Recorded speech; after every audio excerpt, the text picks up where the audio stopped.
ดรถจำบ้านตีថ្ងៃមុនធ្លាប់រត់លេងជុំគ្នា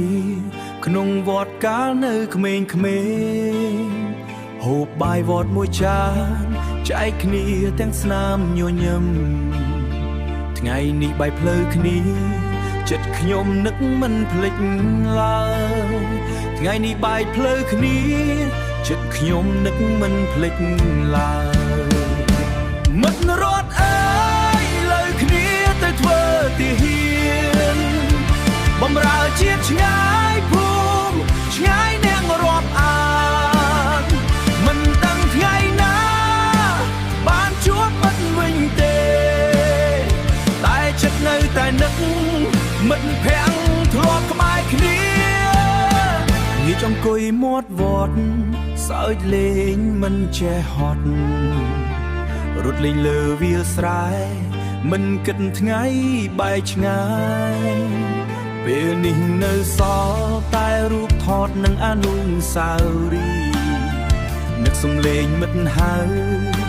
ធ្វើឲ្យចិត្តស្រណោះនឹកសំឡេងមិត្តហៅ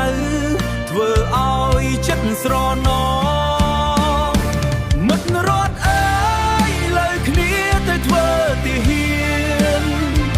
បំរើជាតិឆ្ងាយភូមិឆ្ងាយនាងរាប់អានមិនដឹងថ្ងៃណាបានជួបមិត្តវិញទេតែចិត្តនៅតែនឹកមិត្តភក្តិធ្លាប់ក្បែរគ្នា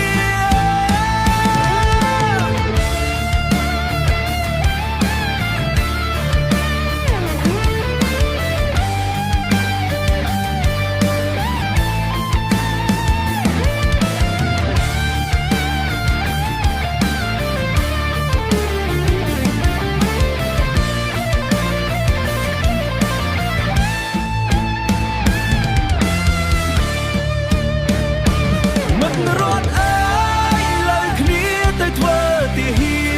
នបំរើជាតិឆ្ងាយភូមិឆ្ងាយនាងរាប់អានមិនដឹងថ្ងៃណាបានជួបមិត្តវិញទេសូមឲ្យមិត្តសុខសប្បាយត្រឡប់មកវត្តម្ដងទៀតថ្ងៃចាំធ្លាប់ជួបគ្នាថ្ងៃថ្មីដែលមិនអាចបំភ្លេច